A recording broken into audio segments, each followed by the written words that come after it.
Hello students, welcome to the third part of the lecture on Entamoeba histolytica.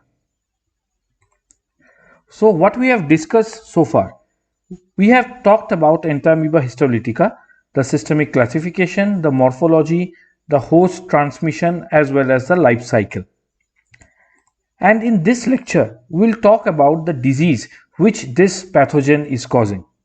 We'll talk about its symptoms, its diagnosis, the therapy and the prevention. So let us start. Amoebic dysentery or amoebiasis is a parasitic protozoan disease that affects the gut mucosa and liver, causing dysentery and liver abscess. So amoebic dysentery or the amoebiasis is the disease which is caused by Entamoeba histolytica. It affects the gut mucosa. Gut mucosa means the mucosa and the submucosa layer of the intestine. It also affects the liver, causing dysentery as well as liver abscess.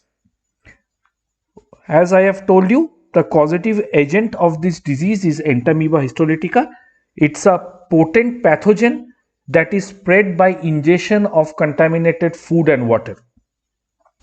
Globally, amoebiasis is highly prevalent and is one of the leading cause of death to parasitic disease. So it's a prevalent disease and it's one of the leading cause of death to parasitic disease.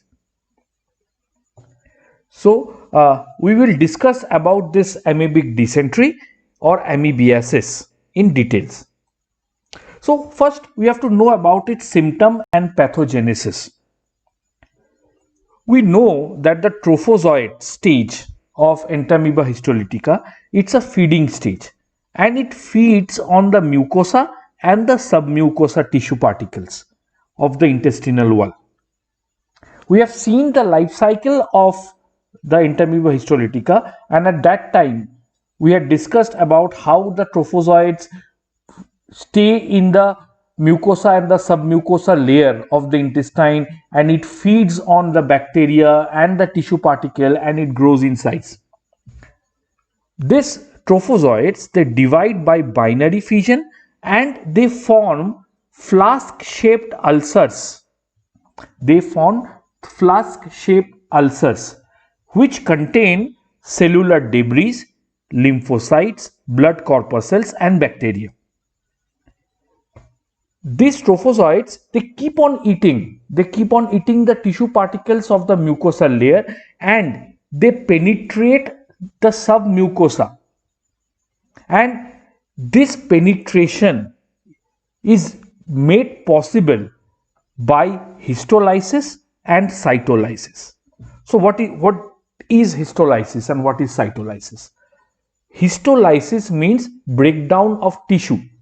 Cytolysis means breakdown of cells.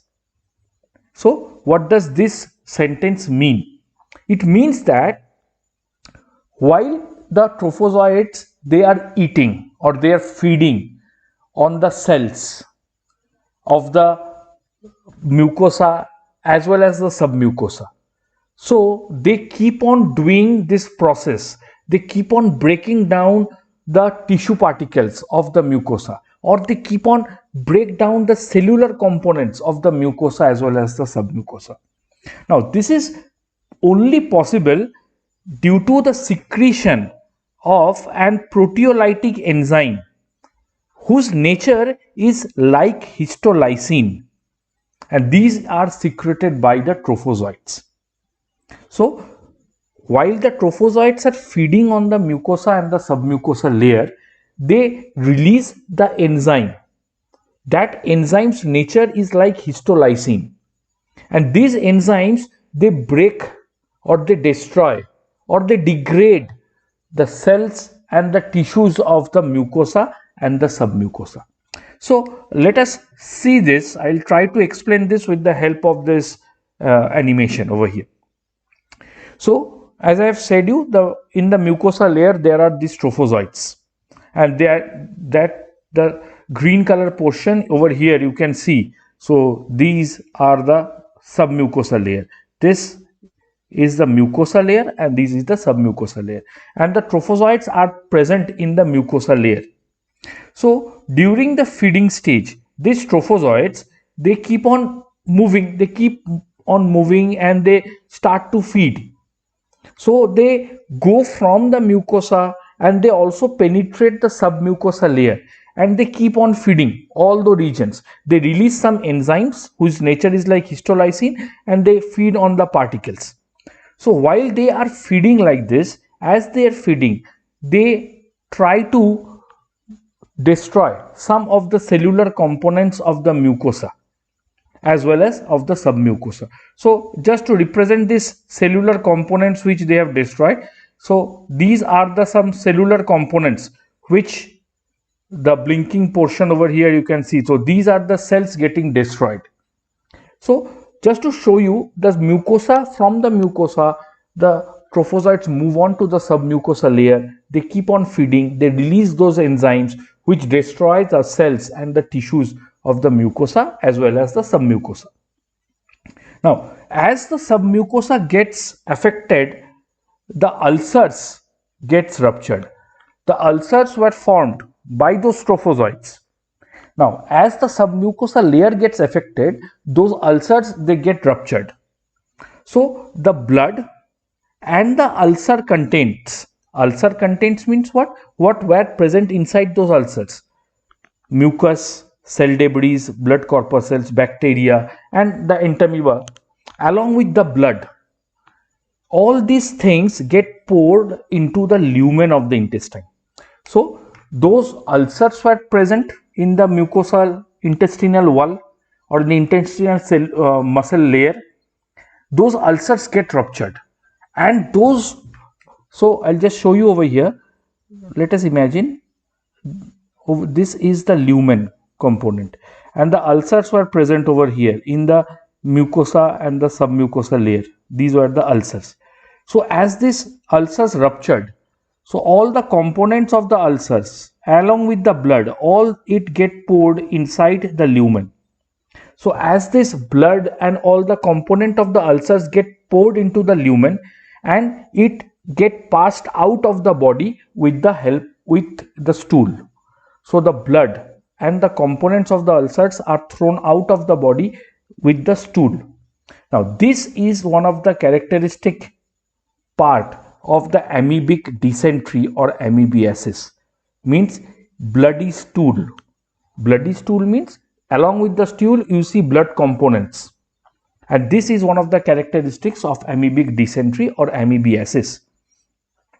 The stool of the dysenteric person is usually acidic, and it consists of swarms of entamoeba, means in the stool of the person who is infected, you will see the pH of the stool is acidic in nature, and in the stool you will find lots of entamoeba trophozoites as well as cysts. So that is also one of the characteristics of this disease. The person suffering from amoebiasis has repeated blood mixed, slimy, foul smelling stool. So the motions is repeated. So the infected person, you will see that repeated blood mixed, slimy, foul smelling stool is passed. So this is about the symptoms and the pathogenesis. Now we also have to remember this. In the life cycle, I had discussed about the non-invasive as well as the invasive pathway or invasive part of the life cycle. So we know that during the invasive part of the life cycle, trophozoites make their way through the blood circulation, and they go to different other tissues like brain, liver, spleen, lungs, and gonads. So trophozoites can make their way into the bloodstream, and from the bloodstream it can reach the brain, liver, spleen, lungs, and gonads. They also destroy these tissues. Once this trophozoite infects these tissues, they destroy those tissues, causing abscess. Abscesses means what? These are cavities they make cavities, because these trophozoites are feeding stages. They go to those tissues and they start eating those tissue particles, and they make cavities which contains pus, and that is called an abscess. So abscesses means cavities causing pus. Now, if the liver is affected, severely affected, it becomes enlarged, congested and painful to touch. So these trophozoites can infect the liver, and the liver gets enlarged, congested and painful to touch. This pathological condition is called amoebic hepatitis. So this is amoebic hepatitis, sometimes also referred to as liver abscess, and it is caused by these trophozoites of Entamoeba histolytica. Formation of abscesses in lungs and brain usually prove fatal. So the person may die if the abscess is created by the trophozoites in lungs and brain. The person or the patient may die. Now, how to diagnose that if the patient is infected with Entamoeba or not? So simple diagnosis methods are there. Microscopic detection of trophozoites or cysts in the fecal smear. So if the patient, the smear of the fecal matter is to be done for the patient, and if it is found that cysts and trophozoites are found in the smear, so we can diagnose this by looking at the smear itself. So the fecal matter is taken and the smear is made and microscopic observation is done, and if cysts are observed, so these are the cysts which are observed in the fecal matter or the smear of the fecal matter, and you can also see some trophozoites in the feces. So that is one way to diagnose whether the patient is infected with Entamoeba histolytica or not. So this is about the diagnosis phase. Now what about the therapy?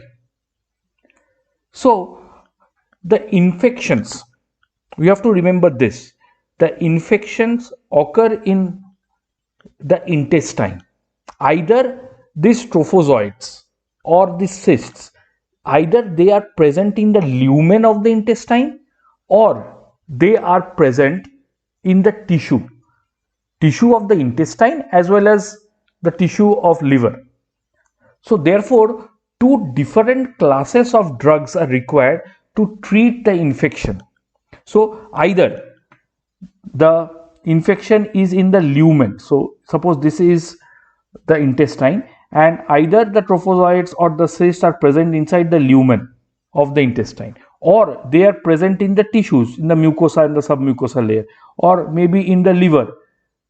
So either they are present in the lumen or inside the tissues. So these are the two different places. Therefore, two different types of drugs are required to treat this. So generally, the anti-amoebic drugs are called amoebicides. So amoebicides are a general name given to the drugs which are used to kill the amoebas. Means one of them, the amoeba, is Entamoeba. So amoebicides are used. Okay, so for the tissue amoebicides, the drugs which are used to kill the Entamoeba which is present in the tissues of the intestine as well as tissues of the liver. What are these drugs? These are metronidazole or trinidazole, senidazole or ornidazole. So these drugs, metronidazole, trinidazole, senidazole or ornidazole, these are used to treat Entamoeba that have invaded the tissues. Now, since most of the amoeba remain in the intestine lumen when tissue invasion occurs, it is important to get rid of the amoeba inside the lumen and even to kill the cyst which is present in the lumen to prevent reinfection. So the drugs which are used to kill this amoeba which is present in the lumen are paromomycin, idoquinol, dilozandine furoate. So these are the common drugs which are used to treat the entamoeba which is present in the lumen. So this is all about the therapy and the treatment. Now we have to also, because therapy is available, but we have to prevent the spreading of this pathogen. So what about the prevention?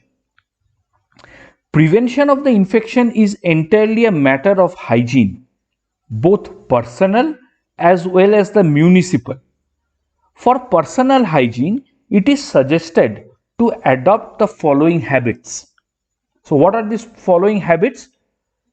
Washing of hands with soap and water after handling dirty articles, before meals and after toilet. So we have to always wash our hands with soap and water after we handle dirty things.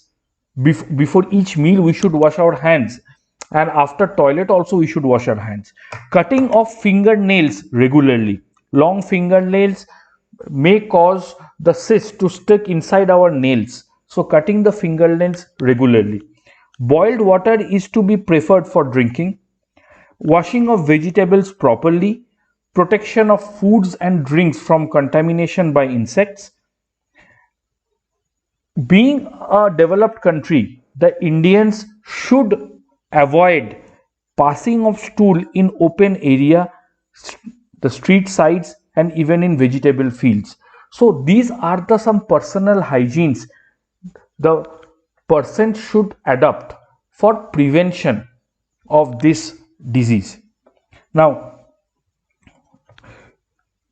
the municipal hygiene is the responsibility of the town or the village areas. The municipalities and the panchayats or the other local bodies, they should follow this municipal hygiene. They must take the following preventive measures. There should be proper sanitation of roads, streets, lanes and open drains. Purification of drinking water, proper disposal of sewage should be done. Periodical examination of food handlers to find out whether they are infected with Entamoeba histolytica or not. If it is found that some of the food handlers are positive, they should be treated properly. So this is all about the prevention of the disease. So what we have learned in this lecture, I have told you what is Entamoeba, what is the disease which is caused by Entamoeba histolytica. The disease is amoebic dysentery or amoebiasis. Then we have seen that what are the symptoms and the pathogenesis of the disease. We have seen how the disease is diagnosed, and then we have looked at the medicines which are available to treat the disease. And at the last, we have seen how this disease can be prevented. So this ends the 3-part lecture on the Entamoeba histolytica. So I hope you have followed the lectures and understood them. So the books which I followed or I have referred for this lecture is the Modern Textbook for Zoology, The Invertebrate Part by R.L. Kotpal. I hope this lecture was helpful. Thank you.